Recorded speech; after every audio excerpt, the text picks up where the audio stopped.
money on my mind. Grind all day.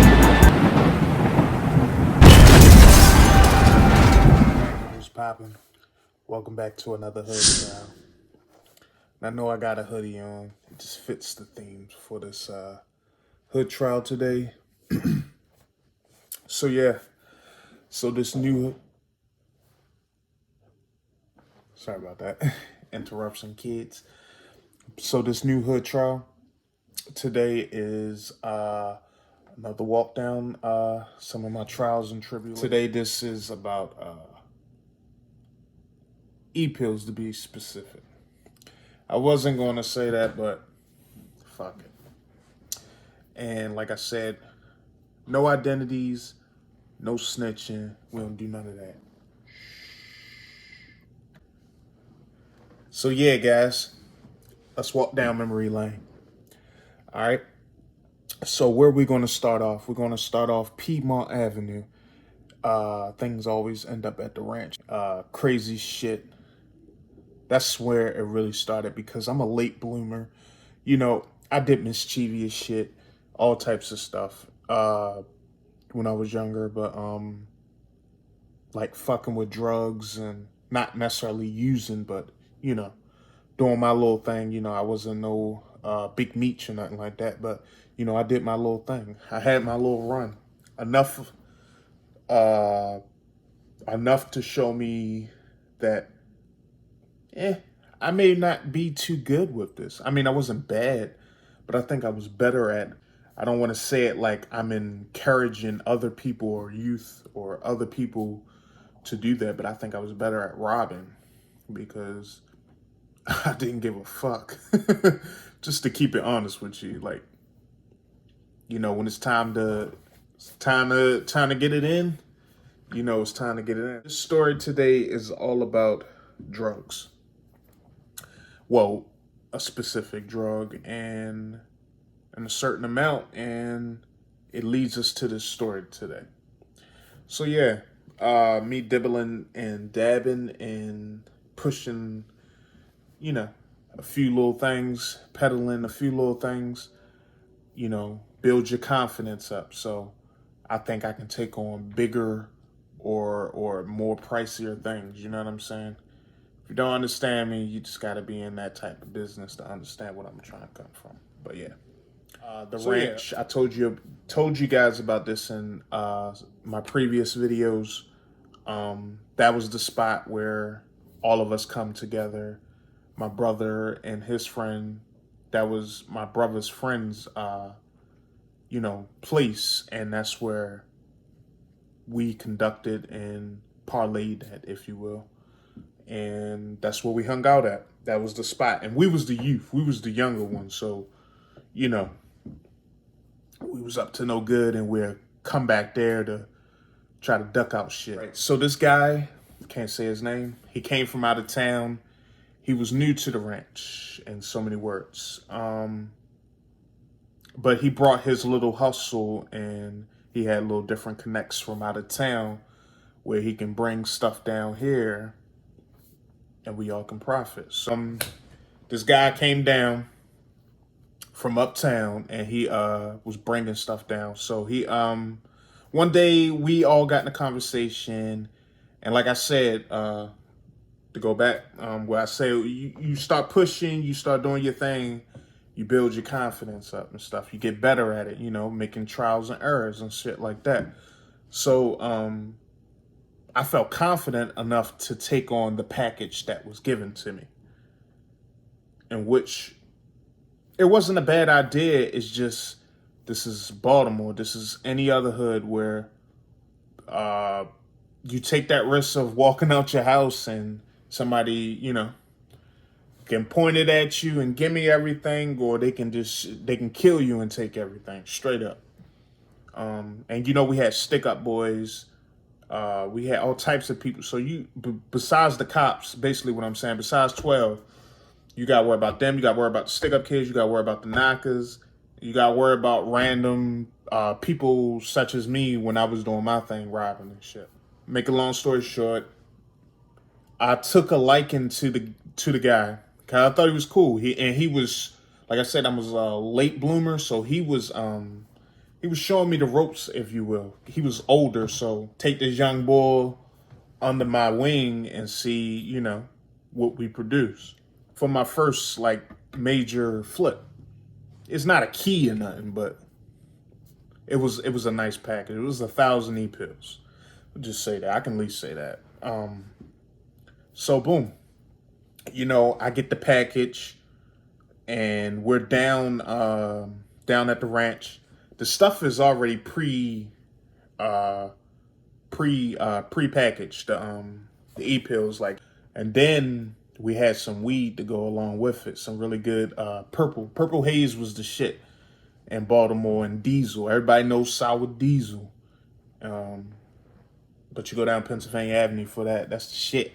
But yeah, so we had the purple haze, and I had that. Remember, I don't know if you guys remember, we had the purple jars, the little jars and shit, clear jars, purple tops. So yeah, I get everything is packaged up. I'm tucking. I'm putting get on Cold Spring Station, and I have shit tucked under my sack, and I have in the line of your pants. Wish I had a pair of pants right here to show you. I don't know if you guys did this like in high school. I learned this trick.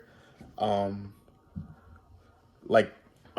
the lining of our khaki pants, the Dickies to be specific, we would cut slits in them, like the inner lining, and you could stash your little nicks and dimes in there or whatever you doing. So I had was like a knife. I ain't had no gun or nothing. So I'm on the subway station. Boom. So, I find my cart where I'm gonna sit down at. Sit down. But see, if you are from the city or a hood, anywhere, you always keep like I told you in the last one, you always keep a keen eye. You always survey your surroundings. You have to, especially if you want to play this type of game and do this type of shit. You gotta be on point. You gotta pay attention, because like we have knockers in our city. That's the undercover agents. So you gotta be vigilant, and you gotta be keeping your eyes open. I noticed. So I'm sitting in the cart. I noticed to the right, it was a couple of guys. They was talking loud, playing, whatever, talking their shit. Ain't none of the out of the norm. That's just a normal Baltimore thing. Loud and rowdy, just being us. So eventually, because I'm just keeping the eye, because you got drugs on you, so you like, it's like you just ready to get to your destination to get that shit off you, because I don't want to have that shit on me, right? So I got 1,000 e-pills I'm carrying and jars of weed, so I'm reeking at the same time too. People can smell that. I think I did sell a few jars while I was waiting. I noticed the guys, I keep looking up. One of them catch eye contact with me. That's why I fucked up. Only reason why I say I fucked up, because sometimes you are overthinking, over worrying, or over, whatever. And you bring attention, you attract the attention, especially because in Baltimore, everybody got to do the staring eye contact, like, yeah, what, I'm thorough. But sometimes it's just stupid, because you just bring unnecessary attention to you. And I was soon Roger Station, so I had a spot. My friend had a spot around the corner from Rogers Station, so I hit the not hit the bell. We're not on the bus. I'm tripping. So we get to the Rogers Station, but mind you, like I said, man, the dude made eye contact, and as we made eye contact, I looked away. I looked back. Him and his friends are looking my way, but they're not trying to make it. They're not trying to make it obvious.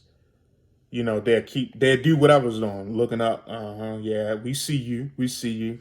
So I guess in my head, I'm thinking maybe they're going to try to rob me, or they're going to try to do something, because that's what it is in Baltimore, man. It's just, sometimes you just get in shit without even trying to get in shit. And I really wasn't trying to get in shit. I'm trying to make some money. You dig what I'm saying? So, all right, boom. I get off at the stop. So when you get off at Rogers Station, you got to go down these stairs until it take you to the street. and I made a right, and then you go down a little bit more, and you make another right, and that's the spot. I'm not gonna tell you exactly the street the stash was on, but so like I said, I go down the steps, I make a right. Mind you, I'm looking over my shoulder, not like making it obvious, but you know, when you got practice, you know how to do it. Anybody know what I'm talking about? Whoever been through something. So I peep two of them. They come down the steps. The other two went the opposite way. I kept going, and I see the two coming, but it's no point of being paranoid because they could be going. It's so many houses around here. You never know. But at the same time, you never know. So I make another right the street where the stash house at, my homeboy's house. It's not even really a stash house. It's my homeboy house, but his mother is never home, so we just do everything over there, you know, bag up or... But I didn't have to bag up a job. I was just going there so I could drop a package off. So me and him can split it up and we can do our thing. Because I cut him in on the deal. But I didn't let my peoples know at the ranch know that I cut him on the deal because that's not their business. Their business is to get their money from my cut back, and that's it. Whatever I do is whatever I do, but I take risks on what I do while doing this risk. So his house is probably 10 houses down from making that second right turn, so I'm walking towards there. I noticed that the guys made a right turn once I get like 20 feet down the street, but they creep, like, they not creeping like no, like that, but they creeping around the corner and they looking and shit. So I said, okay, I peep game. So I went around the back. So you keep down, you make a right, and then you make a right in the alley. So I make a right in the alley. So as I'm walking down, you remember those two guys I was telling you about that went the opposite way from off the subway? They come bending the corner. And so the two guys that was following me, I know something up because you know why? They come from the opposite side of the alley. So that means they would have had to turn around on that street, go back towards the subway, and then cut down the alley from that street. Because, you know, down the steps, make a right, then you make a right on the street where the stash at. So but it's an alley right there. So they turned around, they went back, and they cut down the alley that way. It's like they had this plan all the way since the subway. So I wasn't on point. So I didn't want to put my phone out to hit my homeboy because, you know, he had the banger in there. It was just a little 25, but still, anything better than something, or just extra hands will help out. But so I'm approaching this fence. I'm probably 15 feet away from the fence. And so the two guys that's behind me from the ones at the beginning of the subway station that took the opposite direction, they're like probably 15 feet away, or I don't know. They not far away from me, behind me. And the two guys in front, they probably like 20, 25 feet away. But I could see them clearly like they could see me. So the other two guys, they start speed walking. So I already knew. And then my homeboy, just a known, like, you always had one of those wild homeboys. Like, he's the type to hang out the window. Yo, T! Like, he like that. So he hangs out the window, thank God, and sees me. He was like, yo, T, what's good?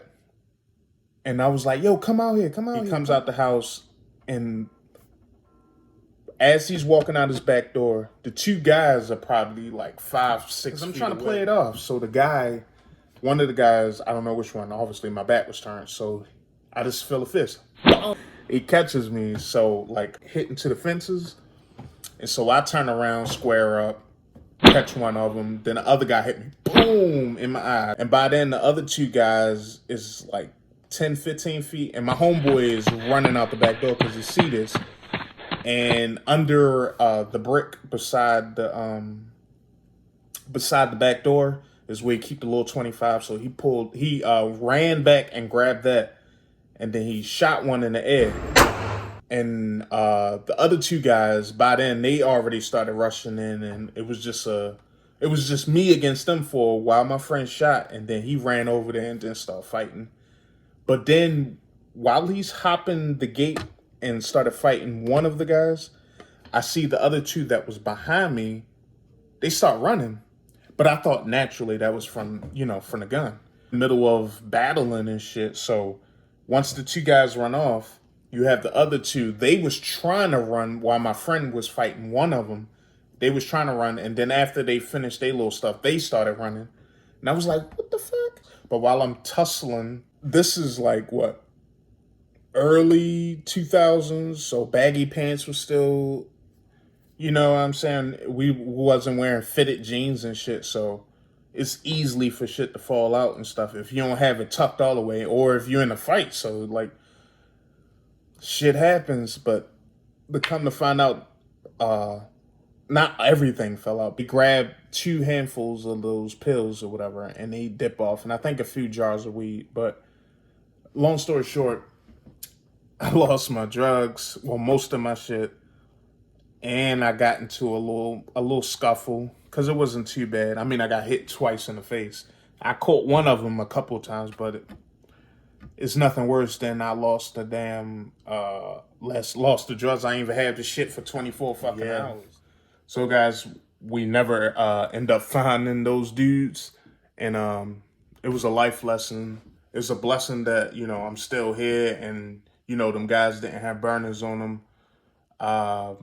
You know, it was just a scuffle, a little scratch compared to, you know, a gun wound. With all that to be said, I'm happy that I learned my lesson, and, you know, we had plenty more lessons to go after that. So I kind of didn't learn my lesson because I still was doing what I was doing, and some stuff got even worse. But I'm thankful to be here to still talk about some of these hood trials and different things I've been through. And like I said, seen or done. And don't forget to hit that subscribe button, like the video, and leave a comment. And also, before we go, in the future, we have some reenactments of certain situations, like I said, been through, seen or done, that we're going to make short little films, short little movies to go along with this, to keep you guys entertained. And so we want to, it's a couple of us.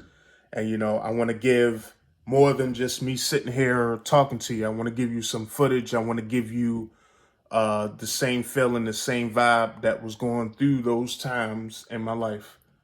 So you guys can get a feel and an understanding, and give you a better perspective of me just sitting here talking to you guys. I mean, I'm still going to do my thing on this, and we got, I have a podcast, and I'm still working on shit. I'm still getting shit together. I'm gonna keep you updated with. So guys, that's all we got for you today.